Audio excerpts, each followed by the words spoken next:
আপনাদের সবাইকে স্বাগতম জানাচ্ছি আমাদের আজকের আলোচনার বিষয় প্রস্রাবে যদি রক্ত যায় কি করবেন। বহু কারণে প্রস্রাবে রক্ত যেতে পারে, যে কারণেই যাক অবশ্যই দ্রুত চিকিৎসা নিতে হবে। যদিও এমন নয় যে রক্ত গেলেই মারাত্মক রোগ হয়েছে, লিখেছেন জাতীয় কিডনি ও ইউরোলজি ইনস্টিটিউট ঢাকার পরিচালক ও অধ্যাপক ডাক্তার AKM জামানুল ইসলাম ভূঁইয়া। প্রস্রাবে রক্ত যাওয়া ভালো লক্ষণ নয়, তবে সব রোগী বুঝতে পারেন না যে রক্ত যাচ্ছে। অনেক সময় প্রস্রাব পরীক্ষায় রক্তের উপস্থিতি ধরা পড়ে। প্রস্রাবে রক্ত যাওয়া সাধারণ ব্যাপার নয়, এটা রোগী ও ডাক্তার উভয়ের জন্যই উদ্বেগের কারণ। তাই রক্ত গেলে তা হালকাভাবে না দেখে অবশ্যই পরীক্ষা নিরীক্ষার মাধ্যমে কারণ নির্ণয় করে চিকিৎসা নিতে হবে। রক্ত গেলে প্রস্রাব লালচে বা বাদামি হতে পারে। কখনো কখনো প্রস্রাবে লাল রক্তের ফোঁটার মতো দেখা যেতে পারে। কখনো কখনো রক্ত এত কম পরিমাণে যায় যে খালি চোখে দেখা যায় না। এক্ষেত্রে শুধু ল্যাবরেটরি টেস্টেই রক্তের উপস্থিতি বোঝা যায়। একে বলা হয় আণুবীক্ষণিক রক্তপাত। প্রশ্ন হলো, প্রস্রাবে রক্ত আসে কোথা থেকে? মূত্রতন্ত্রের যে কোনো স্থান থেকেই রক্ত আসতে পারে, যেমন কিডনি, মূত্রথলি, মূত্রনালী। প্রস্রাবে রক্তক্ষরণ অনেক কারণে হতে পারে। এর মধ্যে আছে মূত্রথলির ইনফেকশন বা সিস্টাইটিস, এক্ষেত্রে সাধারণত প্রস্রাবে জ্বালাপোড়া থাকে। কিডনি ইনফেকশন, এক্ষেত্রে সাধারণত শরীরে জ্বর থাকে এবং পেটের এক বা দুই পাশে ব্যথা থাকে। কিডনির পাথর, সাধারণত কোনো লক্ষণ প্রকাশ ছাড়াই কিডনিতে পাথর থাকতে পারে। মূত্রনালীর ইনফ্লামেশন, সাধারণত যৌনবাহিত রোগ যেমন ক্লামাইডিয়া থেকে এমন হয়। প্রোস্টেট গ্রন্থি বড় হয়ে যাওয়া, সাধারণত বেশি বয়স্কদের এই সমস্যা দেখা দেয়। প্রোস্টেট ক্যান্সার, ব্লাডার বা মূত্রথলি ক্যান্সার, কিডনি ক্যান্সার, তলপেটে বা কিডনিতে আঘাত। আমাদের দেশে মূত্রতন্ত্রের আঘাত, প্রদাহ বা ইনফ্লামেশন, ক্যান্সার এবং পাথরি সাধারণত প্রস্রাবে রক্তক্ষরণের জন্য দায়ী। বয়স্ক লোকদের ক্ষেত্রে প্রস্রাবে রক্তপাত মারাত্মক রোগ হিসেবে বিবেচনা করে দ্রুত চিকিৎসা করতে হবে।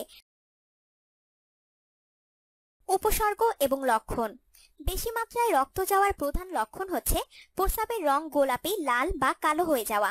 লোহিত রক্তকণিকার উপস্থিতির কারণে এমন হয়ে থাকে। অনেক সময় প্রস্রাবে রক্তপাতের সময় প্রচন্ড ব্যথা হতে পারে। আবার কোনো ধরনের উপসর্গ বা লক্ষণ ছাড়াও প্রস্রাবে রক্ত যেতে পারে। অনেক ক্ষেত্রে প্রস্রাবের সঙ্গে রক্তপাত শুধু অণুবীক্ষণ যন্ত্রে দেখা যায়, তাই রক্ত না দেখা গেলেও যদি বারবার প্রস্রাব ইনফেকশনের ইতিহাস থাকে, প্রস্রাবে জ্বালাপোড়া হয়, কোমরে ব্যথা হয়, জ্বর থাকে, তবে প্রস্রাব পরীক্ষা করে তাতে রক্ত যাচ্ছে কিনা দেখা দরকার। কিভাবে প্রস্রাবে রক্ত আসে?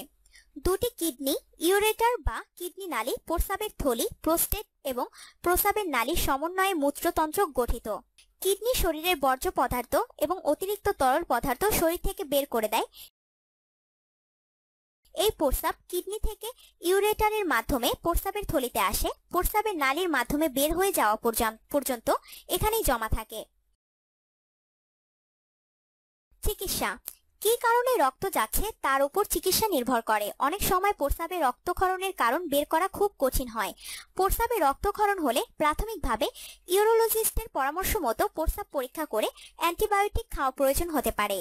ব্যথা থাকলে ব্যথানাশক ওষুধ সেবন করতে হবে, তবে কিডনির জটিলতা থাকলে সব ধরনের ব্যথানাশক ওষুধ সেবন করা যাবে না।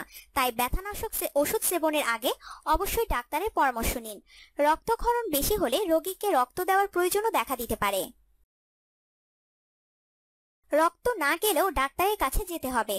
বারবার প্রস্রাবে সংক্রমণের ইতিহাস থাকলে, বয়স 50-এর বেশি হলে, সাধারণত চেক আপের জন্য তলপেট বা পিঠের নিচের দিকে হঠাৎ আঘাত পেলে, প্রোস্টেটের সমস্যা থাকলে ডাক্তারকে জানাতে হবে। প্রস্রাবে রক্ত কখন প্রথম লক্ষ্য করলেন সে সময়টা। প্রস্রাবের সময় তলপেটে ব্যথা বা জ্বালাপোড়া বা অন্য কোনো অসুবিধা বোধ করেন কিনা, আগের চেয়ে ঘন ঘন প্রস্রাব হচ্ছে কিনা, আগে কখনো একবারের জন্য হলেও প্রস্রাবে রক্ত গেছে কিনা, প্রস্রাবের গন্ধ স্বাভাবিকের চেয়ে অন্যরকম কিনা, ধূমপান করেন কিনা, করলে দিনে কতবার।